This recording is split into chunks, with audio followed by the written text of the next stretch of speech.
लोग पीछे क्यों रहे? क्योंकि हम पार्टियों की जिंदाबाद कह रहे हैं। हमको जिंदाबाद किसकी करनी है? हमारे हक के, हमारे अधिकार की, हमारे पूर्वजों की, हमारे संघर्ष की। ये समय बदल चुका है। एक वक्त था जब हमारे हाथ के अंदर हल हुआ करता था और कर्नल साहब जैसों के हाथ में बंदूक हुई थी। जय जवान जय किसान। पर ये जिस किसी ने, मैं दुनिया को बताना चाहता हूं, जिस किसी ने यह बनाया है, समय बदल गया है। ये इन मजबूत हाथों के बीच में हल, बंदूक के साथ साथ कलम भी आ चुकी है। ये सिर्फ एक झंडा नहीं है, ये सिर्फ एक चिन्ह नहीं है। जिस किसी ने बनाया है उसको मैं धन्यवाद देना चाहता हूं। और दुनिया देख लो, ये बदलता हुआ किसान, ये बदलता हुआ देश, ये आने वाले समय के अंदर इस कलम की ताकत से हम लोग जो हमारा हक है, अधिकार है, हिस्सा है, हिस्सेदारी है, वो सुनिश्चित करेंगे। इसलिए मेरा आप सब लोगों से निवेदन है कि आप अपने आप की जिंदाबाद बोलो। ये संघर्ष किस लिए करना पड़ा? ये सिर्फ नारा नहीं है कि हम हमारा हक मांगते, नहीं किसी से भीख मांगते। ये सिर्फ नारा नहीं है। हमारे देश के संविधान ने, जो दुनिया के सबसे बेहतरीन संविधान है, उसने हम लोगों को आरक्षण दिया है। उस संविधान ने हमको ओबीसी का आरक्षण दिया है। किसी ने भीख में हम लोगों को नहीं दिया है। आज हम लोगों को संघर्ष क्यों करना पड़ रहा है? आज बाड़मेर के अंदर ये जागृति फैल चुकी है। बाड़मेर की जागृति फैलने का अगर किसी को श्रेय है तो इन नौजवानों को है।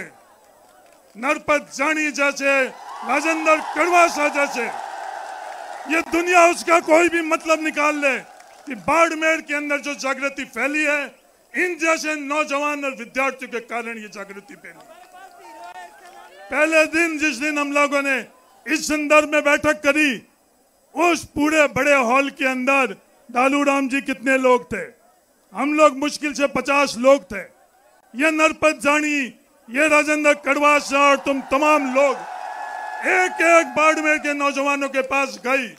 आज भी जब अपन इस पवित्र शहीद स्मारक पर खड़े हैं, बैठे हैं, आज भी राजस्थान के ओबीसी के विद्यार्थियों लोगों को पता नहीं है कि यह अन्याय हम लोगों के साथ क्या हो रहा है। ये ईमानदारी से हम लोगों की स्थिति है।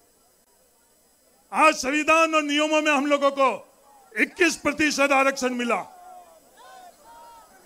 2018 के परिपत्र के अंदर भूतपूर्व सैनिकों के आरक्षण की व्यवस्था क्या है, संदर्भ में वो परिपत्र निकला है। वो परिपत्र गलत है।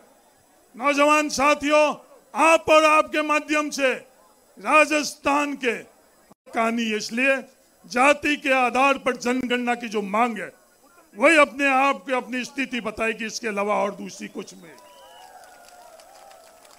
उस परिपत्र के बाद में आरक्षण की व्यवस्था जो हॉरिजॉन्टल और वर्टिकल होती है, आज भी हम लोगों को ये पता नहीं है। सिर्फ दो शब्द नहीं है, हॉरिजॉन्टल और वर्टिकल दो शब्द नहीं है।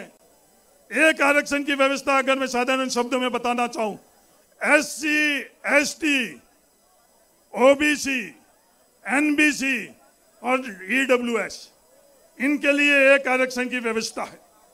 और उसके सामने जो हॉरिजॉन्टल व्यवस्था है, वो व्यवस्था महिलाओं के लिए है। उस तर्क के आधार पर आरक्षण संघर्ष समिति की यह मांग है, भूतपूर्व सैनिकों की उसी तर्क के आधार पर आरक्षण होना चाहिए। और ये सिर्फ राजस्थान में ही नहीं, केंद्र सरकार और देश के अलग राज्यों के अंदर, दूसरे राज्यों के अंदर ऐसी व्यवस्था है। लगातार हम लोग उन लोगों से जब वार्ता कर रहे थे तो खुद आरक्षण संघर्ष समिति के ये नौजवान दूसरे प्रदेशों के अंदर जो नियम है, जो कानून है, वो परिपत्र लेकर उन लोगों के सामने हम लोग ले गए। आज उसके कारण और गलत रोस्टर के कारण, मैं वापस दोहराना चाहता हूं, गलत रोस्टर के कारण, ये गलत रोस्टर किस कारण हो रहा है? रोस्टर की व्यवस्था क्या है?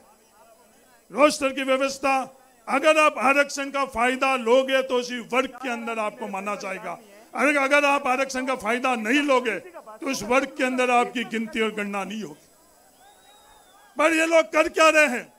ये लोग यह कर रहे हैं कि जो जिसकी जाति है, जाति को बिना आरक्षण का फायदा लिए हुए उस रोस्टर के अंदर उसकी गणना और गिनती कर रहे हैं। इसके कारण हम लोगों को जो हमारा हक है, हमारा अधिकार है, वो पद मिलने चाहिए, वो मिल नहीं रहे। ये रोस्टर की गणना बिल्कुल गलत है। इस बार जो आरएएस की भर्ती के अंदर जो पदों की गणना हुई, आरपीएस पदों की, सिर्फ एक पद दिखाया गया।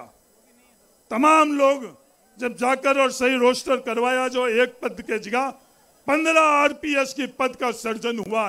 ये एक उदाहरण है। वन विभाग के अंदर जब भर्ती निकली तो मात्र एक पद दिखाया गया।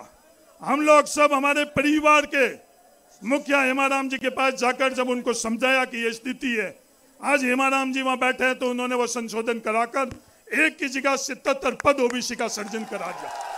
पर हर जगह हेमाराम जी नहीं है, हर जगह हमारा आदमी नहीं है।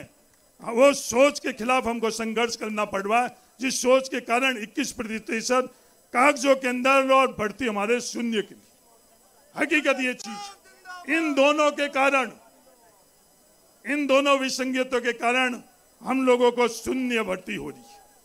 21% आरक्षण क्या जायज है नाजायज है, ये एक दूसरी संघर्ष है। 27% आरक्षण हम लोगों को मिला केंद्र सरकार की तरफ से, पर सुप्रीम कोर्ट के फैसले का हवाला देते हुए वो 27% आरक्षण जो मिला हुआ आरक्षण था उसको 21% कर दिया गया। पर वह संघर्ष हमारा लंबा संघर्ष है।